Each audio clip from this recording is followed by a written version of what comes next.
Hey friends. Well, I've told you before about my Hafiz um, poetry book. Actually, I have several of his books, but one of which has a poem for every day of the year. So it's kind of like I usually read it in the evening or the morning. And yesterday's poem was so fantastic that I just couldn't not share it with you. So it's called I Like Musicians. And I've got it in front of me. It goes, wise the beggar or the thief who can get a coin from my purse, for it will multiply. It could turn into emerald worlds. But what you get from me needs to be held and not quickly spent. Some kind of incubation is required. How can you do that? If you slow your mind down and keep your aim steady on the present, a heat in your gaze will occur. Something you want to see that was hiding in the invisible will begin to step forward and grow.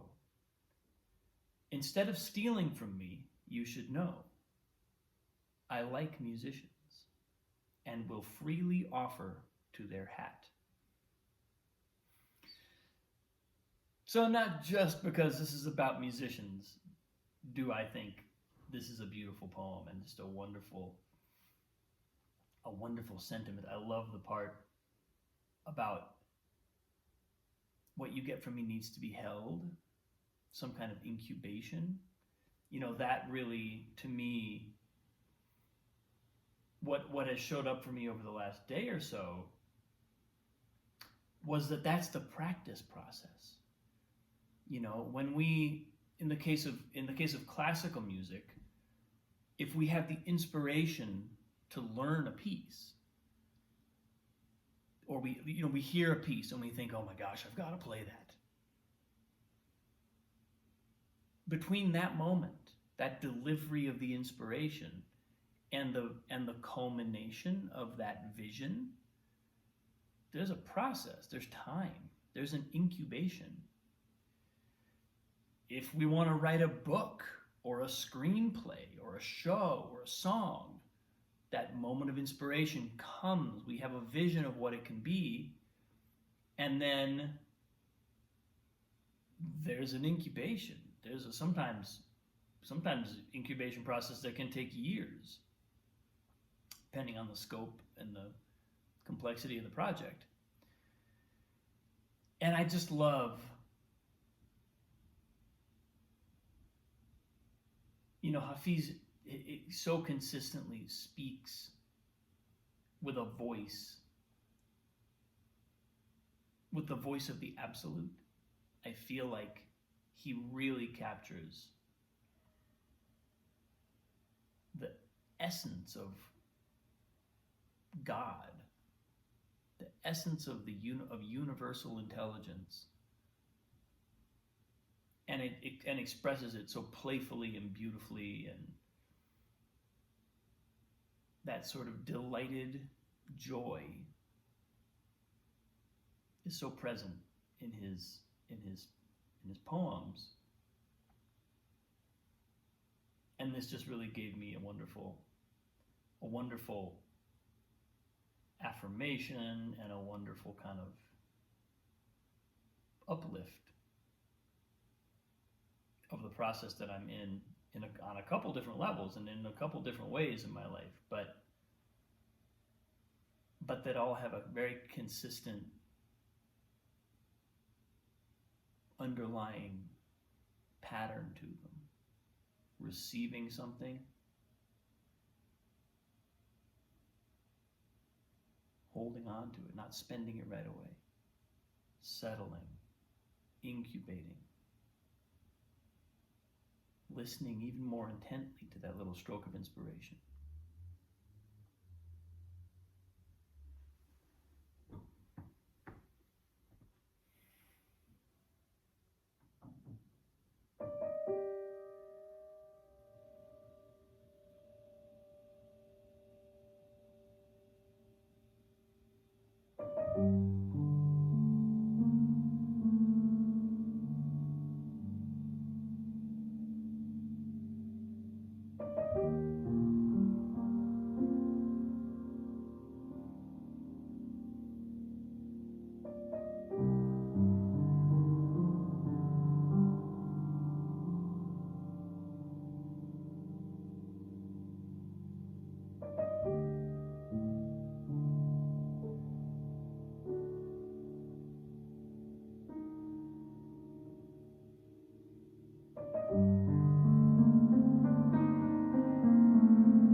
Inspiration is such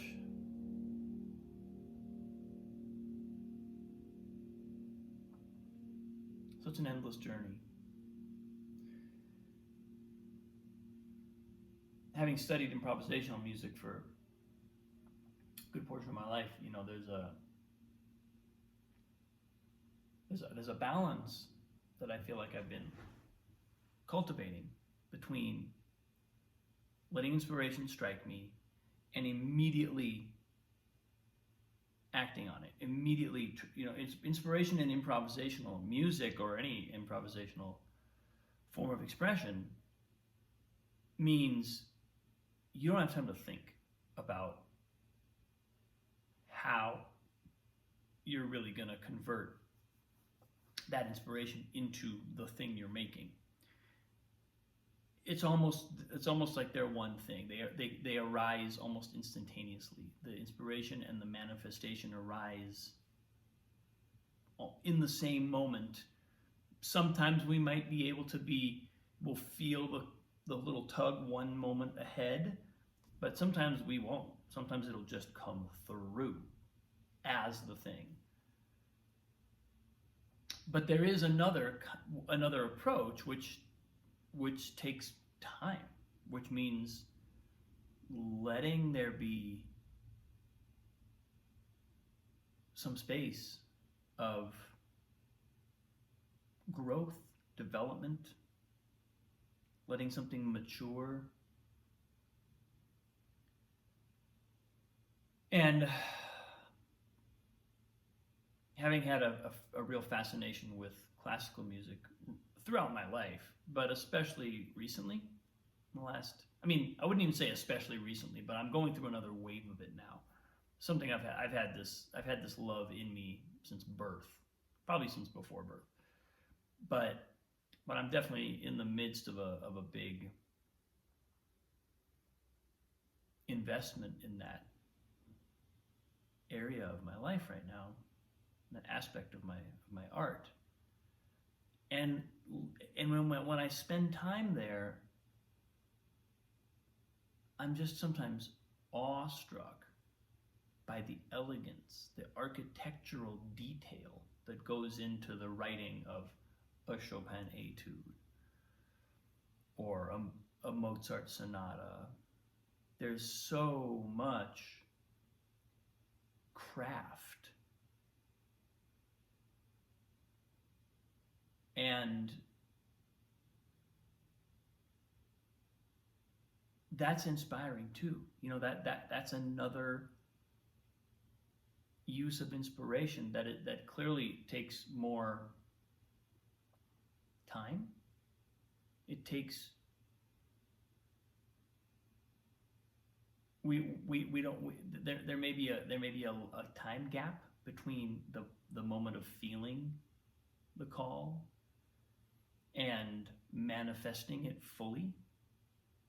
There may be patience involved in letting that thing. I imagine a playwright doing drafts of a play, or an author doing drafts of a book. You know the vision, you know what's out there. You've had that impression, that bodily felt sense impression of what this can be.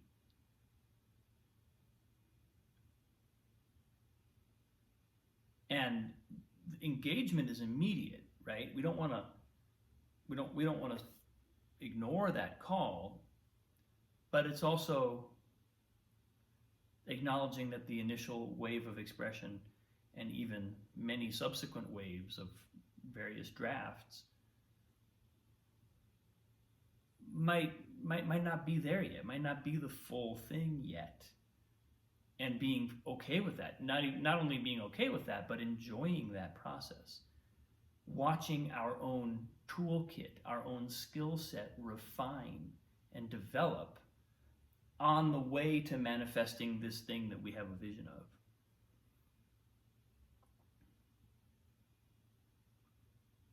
I think that's what drives home to me as I think this through. There's I've heard from many wise people in my life. Ultimately, the outcome is not the reason why we do the things we do. The outcomes are the goal. They're the purpose. They're the intent, but they're not the ultimate. They're not the ultimate thing. The ultimate thing is, whom do we become along the way? And this notion of holding something, not spending it right away, allowing for an incubation period, keeping our mind present, a heat in our gaze, wakefulness.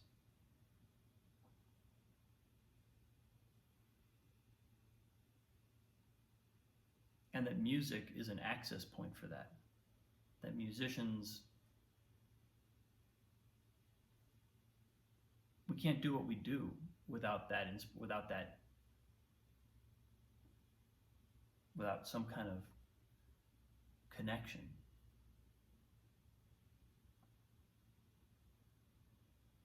It's both an affirmation of kind of where I'm at right now and the work I'm doing, but it's also a real